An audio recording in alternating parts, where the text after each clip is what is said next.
Hello পঞ্চম শ্রেণীর শিক্ষার্থীরা, তোমাদের শতকরা অধ্যায়ের উপর আজকের এই ক্লাসটি তোমাদের 2 নম্বর ক্লাস। ওকে, তোমাদের ক্লাস 1টি তোমাদের এই অধ্যায়ে সম্পূর্ণ যেসব সূত্র থেকে শুরু করে বেসিক যেগুলো সেগুলো দেওয়া হয়েছে। তোমাদের এটা 2 নম্বর ক্লাস। এখানে তোমাদের অনুশীলনের যে সকল প্রশ্নগুলো অনেক গুরুত্বপূর্ণ সে সকল প্রশ্ন নিয়ে আলোচনা করা হবে। এরপর তোমাদের ক্লাস 3 আরেকটি দেওয়া হবে, সেখানে তোমাদের বোর্ড পরীক্ষায় কী ধরনের প্রশ্নগুলো আসবে, অর্থাৎ তোমাদের বৃত্তি পরীক্ষায় কী ধরনের প্রশ্নগুলো আসবে সে প্যাটার্ন এবং সৃজনশীল সিস্টেমগুলো তোমাকে একটা সৃজনশীল থেকে অনেকগুলো প্রশ্নের প্যাটার্নগুলো চেঞ্জ করে করে প্রশ্নগুলো দিব। তো দেখো তোমরা ক্লাস 2টা দেখতে থাকো। তো তোমাকে আমি এই যে ক্রয় মূল্য এবং বিক্রয় মূল্য যে সকল অঙ্ক এবং সরল এবং মুনাফার যে মুনাফা এবং আসলে যে অঙ্কগুলো আছে না, সেই সকল অঙ্কগুলো জাস্ট একটা বেসিক দিয়ে দেব। সেই বেসিকটা অনেক সুন্দর করে ক্লিয়ার করবা, দেখবা যে তোমাদের এই অঙ্কগুলোর অর্থাৎ ক্রয় মূল্য বিক্রয় মূল্য এবং মুনাফা আসলের কোনো অঙ্কের জন্য ভিন্ন কোনো আদার্স সিস্টেম মনে রাখতে হচ্ছে না। ওকে, তো দেখো তো তোমাদের ধরো একটা তোমাকে ক্রয় মূল্য বা বিক্রয় মূল্যের অঙ্কটাই বলি। হ্যাঁ, তো তোমাকে প্রশ্ন যদি বলা হয় যে ক্রয় মূল্য বের করতে, তবে তোমাকে যেটা বের করতে বলবে সেটা রাখবা ডানে। কি বললাম বলো তো? যেটা বের করতে বলবে সেটা রাখবা ডানে। তো ধরো তোমাকে বলা হলো যে ক্রয় মূল্য বের করতে, তাহলে তুমি ক্রয় মূল্যটা রাখবা কি, কোথায় বললাম? ক্রয় মূল্য রাখবা ডানে। আর যেহেতু তোমার বিক্রয় মূল্য প্রশ্নে বলা হবে, ধরো যা পার্সেন্ট লাভ বা ক্ষতি যেটাই বলা হোক না কেন, তোমাকে বিক্রয় মূল্য একটা বলে দিল, তাহলে বিক্রয় মূল্যটা রাখবা কোথায়? এই পাশে রাখবা, বাম পাশে। মনে থাকবে এই আমাদের ক্রয় মূল্য এবং বিক্রয় মূল্য বের করার নিয়ম। হ্যাঁ, এরপরে তোমাকে বলা হলো আসল বা মুনাফা বের করতে। কি বললাম? আসল বা মুনাফা বের করতে। হ্যাঁ, তো তোমাকে প্রশ্নে ধরো একটা পার্সেন্ট দেওয়া থাকবে, আসল বা মুনাফা যেটাই হোক অথবা ক্রয় মূল্য বা বিক্রয় মূল্য ওখানে যেটাই হোক। ধরো আমি তোমাকে 30% একটা শতকরা একটা দিয়ে দিলাম, পার্সেন্ট তোমার দেওয়া থাকবে। ওকে, যেমন দেখো তো এই ক্রয় মূল্য বিক্রয় মূল্যের নিচের দুটি অঙ্কে এখানে 20%, এখানে 40% পার্সেন্ট দেওয়া আছে। এই দেখো তো এই দুটাতে 15% এবং 8% দুইটা পার্সেন্ট দেওয়া আছে। হ্যাঁ, তোমার টার্গেট পার্সেন্ট নিয়ে, টার্গেট কি বললাম? পার্সেন্ট নিয়ে। ওকে, তো পার্সেন্ট লিখবা, পার্সেন্টকে তুমি ভাঙাবা, পার্সেন্টকে কি করবা? ভাঙাবা। 30% সমান কি লেখা যায় বলো তো? 30/100। কি লেখা যায় বলো তো? 30/100। তোমার যখন ক্রয় মূল্য বা বিক্রয় মূল্য দিয়ে অঙ্ক থাকবে, কি বললাম? ক্রয় মূল্য বা বিক্রয় মূল্য দিয়ে অঙ্ক থাকবে, তখন তুমি নিচের এইটাকে এই 30%-এর ওপর মনে করে তুমি মনে রাখবা এই নিচে যেটা থাকবে সেটা হচ্ছে ক্রয় মূল্য। কি বললাম? ক্রয় মূল্য। তুমি যে টাকা দিয়ে জিনিসটা কিনেছো, যে টাকাটা জিনিসটা কিনেছো, তাহলে এই যে পার্সেন্টের যে অঙ্কটা, ধরো 15%, এখানে 8% দেওয়া আছে, ওইখানে 15, এখানে 8%, তাহলে দেখো তো 15 বা 8% পার্সেন্টের নিচে যেটা থাকবে, তুমি যে টাকাটা কিনেছো সেটা কি তোমার আসল টাকা না? তাহলে এই অঙ্কগুলোতে নিচে যেটা থাকবে সেটাকে কি বলবা? আসল। আর উপরে যেটা থাকবে সেটা হচ্ছে মুনাফা। মনে থাকবে, এইভাবে অঙ্কর নিয়মটা মনে রাখবা, দেখবা তোমার সকল অঙ্ক ক্লিয়ার হয়ে যাবে। ওকে, ধরো হচ্ছে তোমাকে যদি লাভে বা ক্ষতিতে বলা হয়, হ্যাঁ লাভে বা ক্ষতিতে, লাভ বা ক্ষতির সূত্র ছিল না, তোমাদের সূত্র দিয়ে একটা ক্লাস দিয়েছি, ক্লাসটা দরকার হলে স্কিপ করে যা দেখে আসবা। ওকে, তারপরে দেখো তো এখানে লাভ বা ক্ষতি, লাভ বললে কি হয়? ধরো 30% লাভ, আমি বললাম কি ক্রয় মূল্য, পার্সেন্টকে ভাঙাবা, ভেঙে এটাকে ক্রয় মূল্য ধরবা। 30% লাভ মানে কি বলো তো? 30% লাভ মানে কি? আমরা লাভ সমান সূত্র কি জানি? ক্রয় মূল্য যোগ তোমার হচ্ছে লাভ সমান কি সূত্র জানি? ক্রয় মূল্য যত টাকা তুমি লাভ পেয়েছো, বিক্রয় মূল্য তুমি যেটা পেয়েছো, বিক্রয় মূল্য থেকে তুমি যদি ক্রয় মূল্যটা কি করে দাও? বিয়োগ করে দাও, তবে কি তুমি কি লাভ পাবা? তবে তুমি কি পাবা? লাভ পাবা। অর্থাৎ ক্রয় মূল্য থেকে তুমি কত টাকাতে যেটা বেশি বেচেছো সেটাই তোমার হচ্ছে লাভ, তাই না? এখানে দেখো তো 30% লাভের কথা বললাম, তাহলে ক্রয় মূল্য আমার কত ছিল? 100 টাকা। এবং কত টাকা মানে 100 কত বলা আছে? 30, তাহলে কি করবা? যোগ করে দেবা। 30 কি করে দেবা? যোগ। যদি বলা লাভ না বলা হয় ক্ষতি, তখন তুমি কি করবা? 100 থেকে 30টা কি করবা? বিয়োগ করে দিবা। ওকে, এইভাবে এই যে অঙ্কগুলো রয়েছে সবগুলো অঙ্ক এক বেসিক দিয়ে করাবো, তোমরা অঙ্কগুলো দেখতে থাকো। ওকে, তো দেখো তো তোমাকে একটা প্রশ্ন যেখান থেকে তোমাকে আমি 7-8 আগে করাবো, তারপরে এই বেসিক দিয়ে করাবো 4-5। ওকে, এই বেসিক দিয়ে করাবো 4-5। হ্যাঁ, তো দেখো তো তোমাকে ধরো 7 নাম্বার অঙ্কটার কথা আগে বলি, 7 নাম্বার অঙ্কটার কথা আগে বলি। দেখো তো 7 নাম্বার অঙ্কটার ক্ষেত্রে, 7 নম্বর অঙ্কটার ক্ষেত্রে একটি দোকানে এত টাকার পণ্য, আমি এখান থেকে দুইটা প্রশ্ন বানিয়ে দিয়েছি। একটা তোমাদের বইয়ে আছে 20% কমে, এটা তোমার বইয়ের কথা। ওকে, আর আমি 20% লাভ, এটা আমি দিয়েছি তোমাকে কমে না বলে আমি বললাম লাভে যদি বিক্রয় করি তবে বিক্রয় মূল্য কত। ওকে, এখানে কি চেয়েছে প্রশ্নে বিক্রয় মূল্য, তাহলে আমাদের বাম পাশে কি থাকবে ক্রয় মূল্য, ডান পাশে কি থাকবে বিক্রয় মূল্য। যদি এখানে ক্রয় মূল্য চাইতো তাহলে কি হইতো, বাম পাশে থাকতো বিক্রয় মূল্য, ডান পাশে থাকতো ক্রয় মূল্য, যেইটা বের করতে হবে সেটা থাকবে ডানে। ওকে, তারপরে দেখো তো এখানে প্রশ্নটার 1 নম্বরটা কি বলা হয়েছে, 1 নম্বর প্রশ্নটা বলা হয়েছে 20% কমে, তাই না। তো দেখো তো 20% কমে যদি তুমি একটা পণ্য, এই 20% কমে মানে কি বলো তো আগে, 20% মানে কথার অর্থ কি 20/100, তাই না।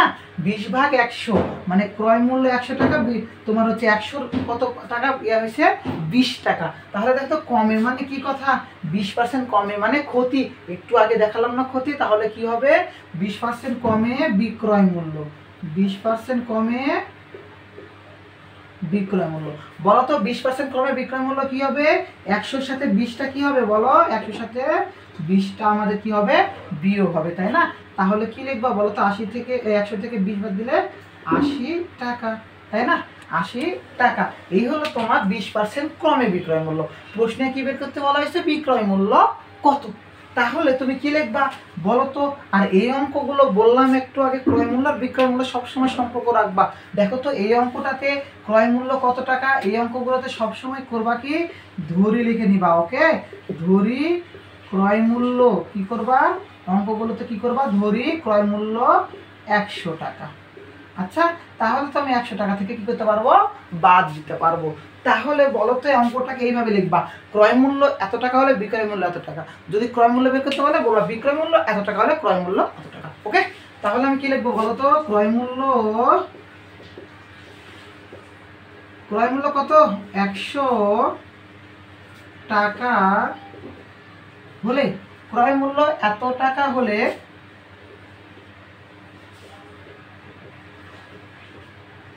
বিক্রয় মূল্য কত টাকা পাইছি বলো 80 টাকা, বিক্রয় মূল্য কত পাইলাম 80 টাকা।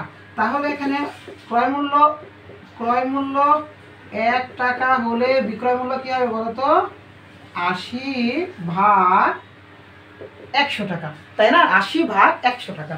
হ্যাঁ, তারপরে ক্রয় মূল্য দেখো তো কত টাকার পণ্য, 1800 টাকার পণ্য। তাহলে আমাদের কি হবে বলো তো, 1800 টাকা হলে বিক্রয় মূল্য 80 গুণিত 1800/100 টাকা। এখন প্রশ্ন যে তুমি বলতে পারো এখানে আমি 80 বসাচ্ছি, এখানে 100 বসাচ্ছি, এখানে টেনে এখানে বসাইলাম, তাই না। এইগুলো তোমাদের ক্লাস 1-এ অনেক সুন্দর করে ব্যাখ্যামূলকভাবে বুঝিয়ে দেওয়া হয়েছে। ওকে, তো এখানে আরেকবার বলছি দেখো তো, যে এইটা তোমার যে জায়গা মনে রাখবো, এটা মনে রাখা বলছি, এই জায়গাটা এখানে রাখবা। আর এখানে দেখো তো 100 টাকা দিয়ে বলা হয়েছে, এখানে 1, তাহলে একটা নিয়ম বলা ছিল যে যদি বেশি জায়গায় কম ইউজ করো তবে ভাগ হয়, আর কমের জায়গায় বেশি ইউজ করো তখন সেটা কি হয় গুণ হয়, তাই না। তো মনে করো যে তুমি 100 টাকা 5 জনের মধ্যে ভাগ করে দিলা, কি বললাম 100 টাকা তুমি 5 জনের মধ্যে ভাগ করে দিলা, তাই না। তো 1 টাকা কয়জনের মধ্যে করে দেবে, তাহলে এইভাবে প্রশ্নগুলো যদি হয় তাহলে কি করে দিবা, অবশ্যই ভাগ করে দিবা। কিন্তু এই যে টাকার ধরো মূল্যটা ধরো তুমি হচ্ছে 20 জন করবা, তখন কি করবো অবশ্যই গুণ করবো, তাই না। তারপরে দেখো তো এখন এখানে কাটাকাটি করো, এই যে 0 এই 0 এই 0 এই 0 থাকলো কত বলো তো 80 গুণ 18, থাকলো কত বলো তো 80 গুণ 18, তাই না। 80 আর 18 কি করবা গুণ করে দিবা, গুণ করো তো 80 আর 18, দেখো তো 0 দ্বারা গুণ করলে কত হয় 0 8 8 64, এরপরে এখানে ক্রস দিবা অথবা 0 দিবা, 1 দিয়ে 0 গুণ করলে 0 8 1 8, নামলো কত 0 4 8 6 14, তাহলে কত হলো বলো তো 1440 টাকা। এই হলো তোমার বিক্রয় মূল্য। তাহলে কত 20% কমে বিক্রয় করা হয়েছে, 1800 টাকা ছিল ক্রয় মূল্য এবং 1440 টাকা তার বিক্রয় মূল্য, তাহলে অবশ্যই কি হবে ক্ষতি হবে। তাহলে এই প্রশ্নটা বলা হলো বিক্রয় মূল্য কত। ওকে, তা কত টাকা ক্ষতি হলো, এটা তোমার সৃজনশীল প্রশ্নগুলো প্যাটার্ন চেঞ্জ হতে পারে না। এইভাবে তোমাকে প্রশ্ন আমি ক্লাস 3-তে দিব। হ্যাঁ, এই শতকরা ক্লাস 3-তে দেবো, এটা ক্লাস 2 চলছে। হ্যাঁ, তাহলে এখানে বিক্রয় মূল্য কত হবে আমাদের বলো তো 1440 টাকা। এরপরে সেম প্রশ্ন সেম সিস্টেম, এখানে শুধু 20% লাভে বলেছি। কি বলেছি? 20% লাভে। এইভাবে অঙ্কটা তুমি 20% লাভে বাছাই করবা। ওকে, 20% লাভে তুমি কি করবা? বাছাই করবা। 20% কমে বলেছি মানে বিয়োগ, 20% লাভে মানে কি? এখানে এসে কি হবে? যোগ হবে। তাহলে 100 সাথে 20 যোগ করলে 120। সেম প্রশ্ন, ক্রয় মূল্য এত টাকা হলে বিক্রয় মূল্য 120 টাকা। এইভাবে সেমভাবে, কোনো কথা হবে না, এইভাবে অঙ্কটা সেমভাবে করবা। ওকে, এটা তোমার বাসার কাজ থাকবে, এটা তোমার ওকে। এরপরে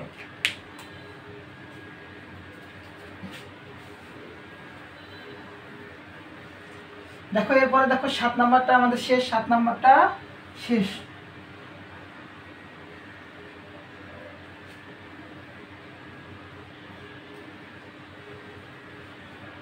দেখো এরপরে আমাদের অঙ্কের সমাধান 8 নাম্বারটা দেখো তো।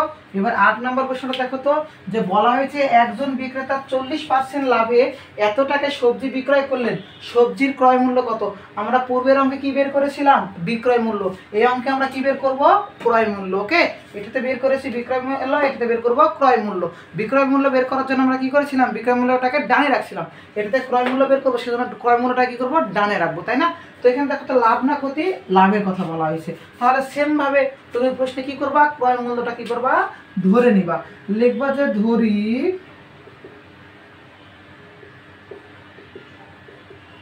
ধরি ক্রয় মূল্য 100 টাকা। এটা কি করলা? তুমি ধরে নিলা, তাই না? ধরি ক্রয় মূল্য এত টাকা, তাই না? তাহলে তোমার প্রশ্নে দেখো তো কত পার্সেন্ট লাভ বলা হয়েছে? প্রশ্নে কি বলা হয়েছে? 40% লাভে। তাহলে এখানে দেখো 40% লাভে 40% লাভে বিক্রয় মূল্য। তাহলে কত হবে বলো তো? 100 যোগ 40 টাকা। তাহলে কত হবে? 140 টাকা। এটা আমাদের কি পাইছি বলো তো? এটা আমাদের কি পেয়েছি? বিক্রয় মূল্য। এটা আমাদের কি পেয়েছি বলো তো? এইটা হলো বিক্রয় মূল্য, তাই না? তাহলে এই প্রশ্নটাকে বলা হয়েছে ক্রয় মূল্য বের করতে। তাহলে আমরা ক্রয় মূল্যটা কোথায় রাখবো? ডানে রাখবো, তাই না? তাহলে রাখো বিক্রয় মূল্য, বিক্রয় মূল্য কত? 140 টাকা হলে, বিক্রয় মূল্য এত টাকা হলে ক্রয় মূল্য কত?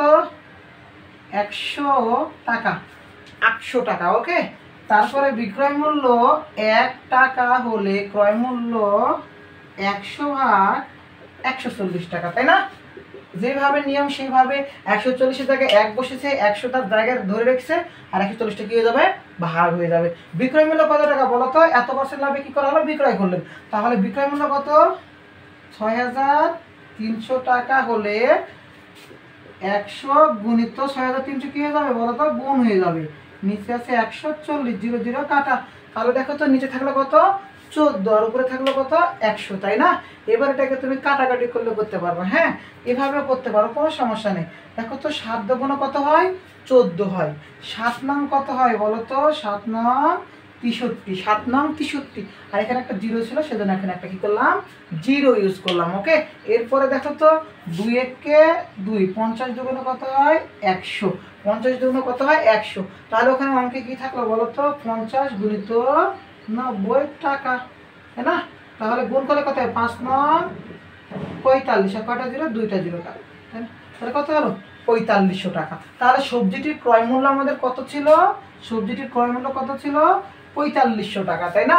সবজিটির ক্রয় মূল্য ছিল 4500 টাকা, এবং সেটা এত টাকায় বিক্রয় করে তার কত পার্সেন্ট লাভ হয়? 40% বা 40% লাভ হয়। বুঝতে পারছো কিনা বলো? 7 আর 8 নম্বর অঙ্কটা বুঝতে পারছো কিনা বলো? বলো বলো, 7 আর 8 নম্বর অঙ্কটা বুঝতে পারছো কিনা? এইভাবে অঙ্কটা ভালোভাবে বুঝবা, দেখবে যে তোমার শতকরা যে কটা সৃজনশীল তুমি পাবা, লাভ ক্ষতি ক্রয় মূল্য বিক্রয় মূল্য প্রত্যেকটা অঙ্ক তুমি সমাধান করতে পারবে, তাই না? প্রত্যেকটা অঙ্কই সমাধান করতে পারবো। দেখো এরপরে তোমাদের বোঝাবো 4 এবং 5 নম্বর অঙ্কটা। ওকে, 4 এবং 5 নম্বর অঙ্কটা।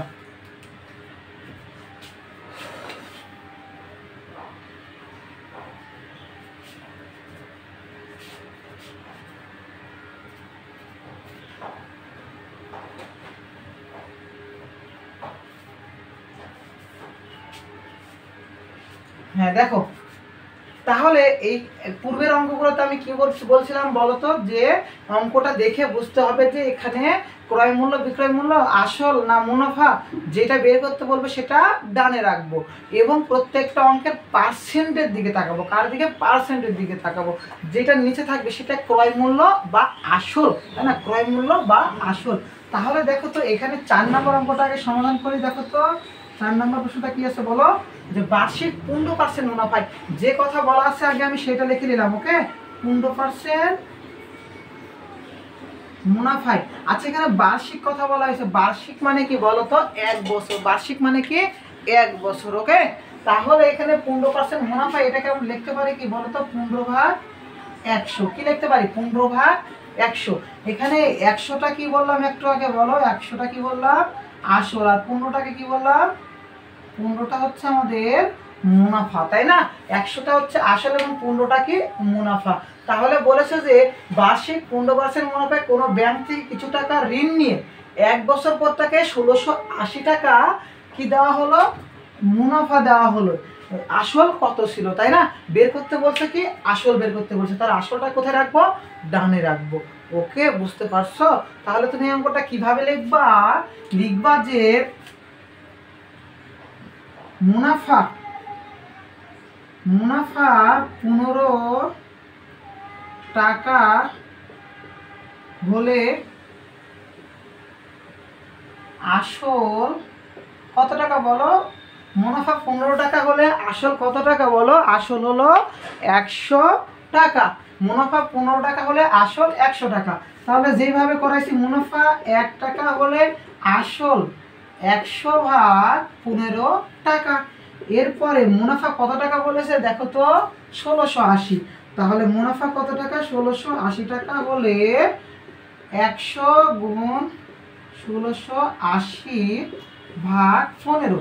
ভাগ কত বললাম? 15, তাই না? তাহলে এখন তুমি এটাকে কি করবা? ভাগ করবা। 15 দ্বারা এটাকে ভাগ করবা অথবা কাটাকাটি করবা, তোমাদের উত্তর বের হয়ে যাবে। হ্যাঁ, তো দেখো তো আমরা, দেখো তো 3 5 15। কি বললাম? 3 5 15। দেখো তো 5 দিয়ে কাটো, 5 20 100, 5 20 100। এবার 3 দিয়ে এটাকে কাটবে কিনা বলো তো? 3 দ্বারা এটাকে কাটবে কিনা? অবশ্যই কাটবে। সো বিভাজ্যর যে সকল নিয়মগুলো আছে, বিভাজ্যর ক্লাসটি তোমাদের জয় টিউটর 86 ইউটিউব চ্যানেলে দেওয়া আছে। বিভাজ্য একটি বিশাল বড় সংখ্যা, সেটা 2 দ্বারা 3 দ্বারা 4 দ্বারা 5 দ্বারা 6 দ্বারা বিভাজ্য কিনা, এইগুলো বোঝার জন্য একটা তোমাদের বিভাজ্যের একটা ক্লাস দেওয়া আছে। তোমরা যে ক্লাসটি দেখে আসতে পারো। অবশ্যই এই সংখ্যাটি বিভাজ্য হবে 1680, 3 দ্বারা বিভাজ্য হবে। কিন্তু অঙ্কর দিকে তুমি তাকাবা, তাকিয়ে বলতে পারো বিভাজ্য হবে কিনা। তো দেখো তো এটা কিভাবে বললাম, তুমি কি করবা? সংখ্যাগুলো যোগ করবা। দেখো তো 1 6 8 0, তুমি 4টা সংখ্যা যোগ করো তো 1 6 যোগ করলে 7, 7 8 যোগ করলে 15, আর 0 যোগ করলে 15 হয়। তাহলে যদি এই 3 দ্বারা ভাগ করো, 3 দ্বারা যদি এটাকে ভাগ করা যায়, যোগফলকে ভাগ করা যায়, তবে বলবো যে ওটা বিভাজ্য। ওকে, তাহলে 15কে 3 5 15 বিভাজ্য করা যায়, সুতরাং 1680 বিভাজ্য। দেখো তো 3 1 3, 3 5 15, থাকলো কত? এখানে 16 আছে, আর থাকলো কত? 1, 1 আর এখানে 8। তাহলে 3 দিয়ে কাটছি, 3 6 18, আর এখানে 0 থাকলো, এই যে সে আমাদের 0। ওকে, এরপরে দেখো তো আমাদের কত হয়? এখন 560কে 20 দ্বারা কি করব? গুণ করব, তাই না? 56 দুগুণ কত হয়? 56 দুগুণ 112, আর এই পাশে একটা 0, এই পাশে একটা 0, তাহলে কয়টা? 2টা 0, এত টাকা। ওকে, তাহলে উত্তর আসল কত বলো? আসল 11,200 টাকা। হ্যাঁ, বুঝতে পারছো অঙ্কটা? বুঝতে পারছো তো? এইভাবে তোমাকে ক্রয় মূল্য বিক্রয় মূল্য সিস্টেম করে অঙ্কগুলো করিয়ে দিলাম। হ্যাঁ, দেখো একদম মনে থাকবে, একবার খালি অঙ্কটা দেখবা, তুমি পরীক্ষার হলে যে কোশ্চেনে দেখবা, এমনিতে পারবা। হ্যাঁ, এরপরে এই অঙ্কটা দেখো তো, যে বার্ষিক 8% মুনাফায়, প্রশ্ন কোনোটাই ভিন্ন না, একদম সেম। দেখো এই অঙ্কটাই পাশে করে দিচ্ছি। দেখো বার্ষিক 8% মুনাফায়, তাহলে দেখো তো মুনাফা কত বলা হয়েছে? 8% মুনাফায়। তাহলে 8% সমান কি লেখা যায়? 8/100। 100কে আমরা কি লিখতে পারি? আসল। আর 8কে কি লিখতে পারি? মুনাফা, তাই না? আসল হচ্ছে 100 আর মুনাফা কত? 8 টাকা। তাহলে 8% মুনাফায় 5 বছরের জন্য এত টাকা, 15,000 টাকা ঋণ না হলো, 5 বছর পর তাই কত টাকা পরিশোধ করতে হবে? তাহলে দেখো তো এখানে আমাদের এটাও কি ঋণ নিয়েছে, মানে এটা কি আমাদের আসল না? এইটাও কি আমাদের আসল না? ওইটাও আসল। 5 বছর পর তাকে কত টাকা পরিশোধ করতে হবে। তাহলে এই অঙ্কটা কি করবা বলো তো? এই অঙ্ক থেকে তোমার 5 বছরের মুনাফা বের করবা। কি করবা? 5 বছরের মুনাফা। 5 বছর মানে তুমি যে 15,000 টাকা ঋণ নিয়েছো, তোমাকে ব্যাংক থেকে তো এমনিতে দিবে না, ওরা সুদ নিবে, তাই না? সুদ বলতে মুনাফা বলতে বলা যায়। হ্যাঁ, সুদের ভালো একটা সুন্দর দৃষ্টান্তের নাম হচ্ছে মুনাফা। হ্যাঁ, তো এই যে পরিশোধ করতে হবে, তাহলে মোট টাকার সাথে তুমি যে মুনাফা বের করবা সেটা কি করে দিবা? যোগ করে দিবা। ওকে, সেম ভাবে করবা এখানে। তাহলে বলো তো, আমি বারবার বলছি কি বের করবো? মুনাফা বের করবো। মুনাফা বের করলে মুনাফা কোথায় রাখবো? ডানে। আর বামে কি রাখবো? আসল। সম্পর্ক আসল আর মুনাফা, তাই না? তাহলে লেখো আসল 100 টাকা হলে মুনাফা 8 টাকা। এখন এই প্রশ্নটা ভালো করে বুঝবা। আমি এটা তোমাকে 1 বছরের বের করছি, কারণ বার্ষিক 8% বলেছে। এটা 5 বছরের জন্য আমাদের বের করতে হবে। কয় বছরের জন্য? 5 বছরের জন্য। তবে এই অঙ্কটাকে তুমি যদি একবারে করতে চাও, এইখানে লিখতে পারো, হ্যাঁ, যে আসল এত টাকা হলে, বার্ষিক মানে কি 1 বললাম না, বার্ষিক মানে কি 1, তাহলে 1 বছরের মুনাফা 8 টাকা, এটাও করতে পারো। ওকে, এইভাবে করো, তাহলে নেক্সট আর করতে হবে না যে 1 বছরের মুনাফা এত টাকা, 5 বছরের মুনাফা কত টাকা। ওকে, ওইটা করতে হবে না, দেখো এইভাবে। এত টাকা হলে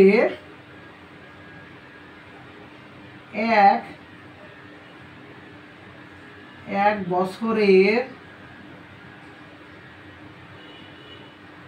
বছরের মুনাফা কত টাকা বলো তো? 1 বছরের মুনাফা 8 টাকা, তাই না? 1 বছরের মুনাফা কত হলো? 8 টাকা। এরপরে আসল, দেখো তো, আসল 1 টাকা হলে 1 বছরের মুনাফা কি হবে বলো? 8/100।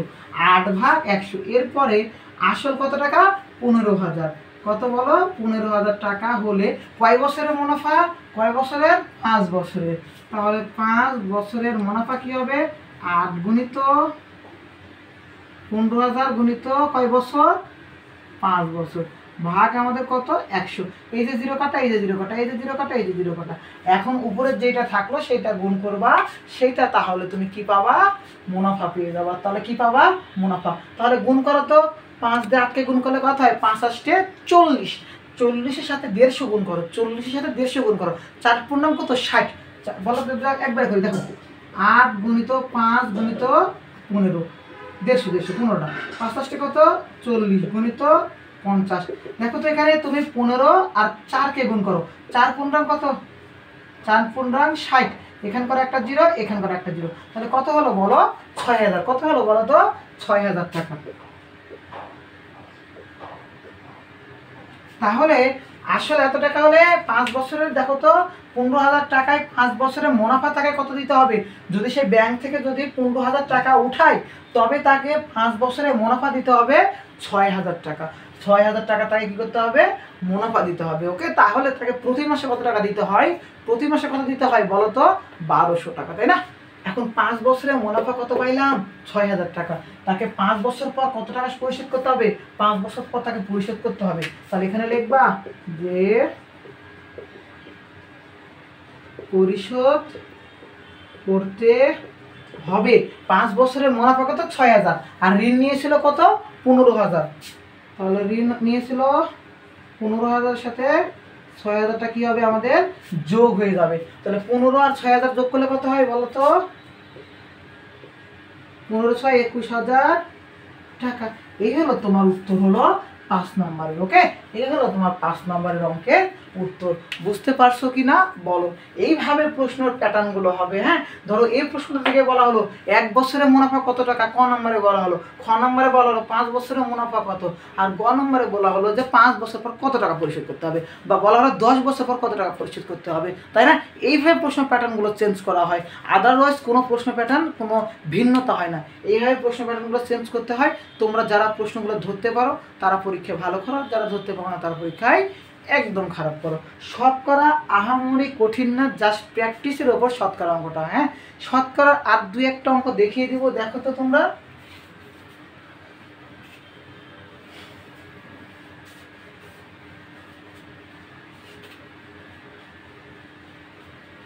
দেখো যে শতকরা তোমার আর কয়েকটা আমি অঙ্ক বলি।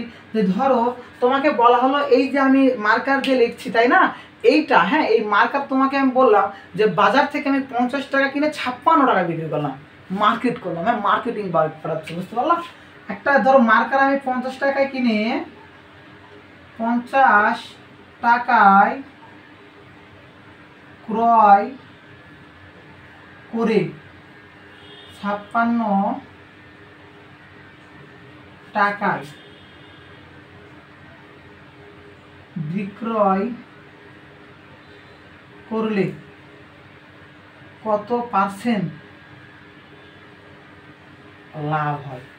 দেখো তো কি লিখলাম, একটা মার্কার আমি কত টাকায় কিনেছিলাম 50 টাকায়, 50 টাকায় ক্রয় করে কত টাকায় বিক্রয় করলাম 56 টাকায় বিক্রয় করলাম, কত পার্সেন্ট লাভ হয়? অবশ্যই প্রশ্নটা দেখো তো যে অবশ্যই কি হয়েছে, প্রশ্নটাতে আমাদের লাভ হয়েছে তাই না, অবশ্যই লাভ হয়েছে, কারণ আমি 50 টাকায় করে বন্ধুদের কাছে বা যার কাছে মার্কেটিং শুরু করলাম, এই মার্কার এই অনেক ভালো লাগে, কাইল তুলতে হয় না, বুঝতে পারছো, 56 টাকায় আমি বিক্রয় করে দিলাম, তাহলে আমার লাভ তো হলো, প্রশ্নে লাভ হলো, কিন্তু বলেছে কত পার্সেন্ট লাভ হয়, তাই না? লাভ যেটা সেটাকে বের করবা। এখান থেকে তোমাকে আমি দুইটা নিয়ম শিখাবো, ওকে? একটা শিখাবো এমসিকিউ বা বহু নির্বাচনী, এবং আরেকটি শিখাবো সৃজনশীল, আরেকটি কি বললাম সৃজনশীল, ওকে? তো দেখো তো তোমাকে আগে এমসিকিউটা শিখিয়ে দিব, হ্যাঁ এমসিকিউটা। তো এখান থেকে তুমি আগে লাভটা বের করে নিবা, কি করবা, লাভ, লাভ সমান কি সূত্র জানো বলো তো, বিক্রয় মূল্য বিয়োগ ক্রয় মূল্য, বিক্রয় মূল্য কত 56, ক্রয় মূল্য কত 50, তাহলে লাভ কয় টাকা হয় তোমার 6 টাকা, এটা তো তোমার লাভ হয়েছে, কিন্তু এখানে বলেছে কি পার্সেন্ট অফ লাভ, তাই না, লাভের কত পার্সেন্ট হয়, তাহলে লাভের পার্সেন্টের একটা সূত্র আছে মনে রাখবে এমসিকিউর জন্য, পার্সেন্ট অফ লাভ সমান ভাগ করবা লাভ ভাগ ক্রয় মূল্য গুণিত 100, কি বললাম, লাভ ভাগ ক্রয় মূল্য গুণিত 100। এখন আমি প্রশ্ন বললাম 56 টাকায় ক্রয় করে 50 টাকায় বিক্রয় করলে কত পার্সেন্ট লাভ হবে না ক্ষতি হবে? 56 কিনে 50 টাকায় বিক্রি, ক্ষতি হবে, কত পার্সেন্ট ক্ষতি হবে? সেম ভাবে সেম প্রশ্ন, ওকে? এখানে শুধু ক্ষতি বের করবা, এখানে কি করবা, ক্ষতি বের করবা, করে এখানে পার্সেন্ট অফ ক্ষতি সমান ক্ষতি ভাগ ক্রয় মূল্য গুণিত 100, ক্ষতি ভাগ ক্রয় মূল্য গুণিত 100, তাহলে লাভ কয় টাকা হয়েছে বলো তো, লাভ হয়েছে 6 টাকা। আমাদের ক্রয় মূল্য কত ছিল, ক্রয় মূল্য ছিল 50 টাকা, আর গুণিত 100 টাকা, 0 0 কাটা, 5 একে 5, 5 দুগুণ 10, তাহলে বলো তো 6 দুগুণ কত হয় 12 হয়, তাহলে লাভ কত হয়েছে আমাদের 12%। এইটা তোমার হলো বহু নির্বাচনী প্রশ্ন, কি বললাম, বহু নির্বাচনী প্রশ্ন। এইবার তোমাকে এই যে বহু নির্বাচনী প্রশ্নটা তোমাকে দেওয়া হলো যে এই যে সংক্ষিপ্ত 2 মার্কের প্রশ্নে বা বলা হলো একটা সৃজনশীল, তখন তুমি কি ওইভাবে করে রাখবা? হবে? কখনোই হবে না, হ্যাঁ তোমার অঙ্কের সমাধান উত্তর বের হবে কিন্তু নাম্বার পাওয়া না, সে নাম্বার পাওয়ার জন্য যে সৃজনশীলের যেসব নিয়ম করতে হবে সেটা করবা। এখানে বলেছে percent of love, percent of love শতকরা, শতকরার প্রকাশ যাই বলা হোক না কেন, মনে রাখবো ঐকিক নিয়মের সময় আমরা নিচে এসে 100 দিয়ে কাজ করব, কি করব 100 দিয়ে কাজ করব, ওকে? তাহলে তুমি এখানে কি লিখতে পারো বলো তো, যে ও আগে এখানে কি করবা, লাভ বের করে নিবা, 2 অঙ্কে আগে লাভ বের করে নিতে হয়, ওকে? লাভ সমান বিক্রয় মূল্য বিয়োগ ক্রয় মূল্য, তাহলে বলো তো বিক্রয় মূল্য কত ছিল 56, ক্রয় মূল্য কত 50, তাহলে কয় টাকা লাভ হয় আমাদের 6 টাকা, লাভ কয় টাকা হলো 6 টাকা, তাহলে এখানে কি লিখবা, ক্রয় মূল্য 50 টাকা হলে লাভ হয় কয় টাকা, লাভ হলো বলো? অথবা এইভাবে লিখতে পারো 50 টাকায় লাভ হয় 6 টাকা, 50 টাকায় লাভ হয় 6 টাকা, অথবা লিখতে পারো ক্রয় মূল্য 50 টাকা হলে লাভ হয় 6 টাকা। তোমাকে আমি একটাই নিয়ম শিখেছি, সেজন্য একটা নিয়ম দিয়ে দেখাবো, ওকে? কথার কোনো উলট পালট করবো না, যেভাবে শিখেছি লাভ বের করতে বলেছে লাভ ডানে রাখছি, ক্রয় মূল্য বামে রাখছি, তাই না, কোনো নিয়ম ভিন্নতা নেই। তাহলে তারপরে ক্রয় মূল্য 1 টাকা হলে লাভ হয় 6 ভাগ 50 টাকা, 6 ভাগ 50 টাকা। এরপরে অতএব ক্রয় মূল্য কত টাকা বলো তো, আমি বলেছি কি শতকরা বের করতে বলা হোক বা পার্সেন্ট বলা হোক না কেন, শতকরা বলা হোক বা পার্সেন্ট বলা হোক না কেন, শতকরা আর পার্সেন্ট বলা হলে নিচে কি করতে হয় 100 করতে হয়, 100 টাকা হলে লাভ হয় 6 গুণিত 100 আর নিচে কত 50 টাকা, 0 0 কাটা, 5 কে 5, 5 দুগুণ 10, তাহলে 6 দুগুণ কত হয় বলো 12। তাহলে উত্তরে লিখবা এসে উত্তর লাভ হয় 12%, লাভ হয় 12%। সেম ভাবে প্রশ্ন, ওকে, 56 টাকায় ক্রয় করে 50 টাকায় বিক্রয় করলাম। এখানে আমি বলে দিলাম যে 56 টাকায় ক্রয় করে 50 টাকায় বিক্রয় করলাম, তাহলে কত পার্সেন্ট লাভ হবে না ক্ষতি হবে বলো তো? অবশ্যই কি হবে, প্রশ্নটা হয়ে যাবে তখন ক্ষতি হয়। তখন কি হয়ে যাবে প্রশ্নটা, কত পার্সেন্ট ক্ষতি হয়। সেম ভাবে করবা, ক্রয় মূল্য কত টাকা ছিল তখন 50 টাকা হবে, 56 টাকা হলে লাভের জায়গায় কি হবে ক্ষতি হবে, যে কয় টাকা ক্ষতি হবে সে কয় টাকা লিখবা। অবশ্যই কয় টাকা হবে, 56 টাকা ক্রয় মূল্য থেকে বিক্রয় মূল্য 50 টাকা বাদ দিলে কত হয় 6 হয়, তাই না? শুধু এখানে ক্রয় মূল্য 56 লিখবা, লাভের জায়গায় ক্ষতি লিখবা। সেম ভাবে সমাধান করবা, ওকে, বুঝতে পারছো? ওইটাও থাকবে তোমার জন্য SW, এটাও তুমি সমাধান করবা বাসায়, এটাও SW থাকলো, ওকে। এরপরে এই অধ্যায়ের যে সকল সৃজনশীল প্রশ্নগুলো থাকবে সেই সকল সৃজনশীল প্রশ্নগুলো তোমরা সমাধান করার জন্য ক্লাস 3-র জন্য অপেক্ষা করবা। যদি ক্লাসটি অবশ্যই ভালো লাগে তাহলে বন্ধুদের মাঝে শেয়ার করে দিবা। তোমরা যদি ফেসবুক পেজ থেকে থাকো অবশ্যই ফেসবুক পেজকে ফলো দিয়ে দিবা, এবং ইউটিউব থেকে যদি দেখো ইউটিউব চ্যানেলকে সাবস্ক্রাইব করে দিবা। সকলকে ধন্যবাদ।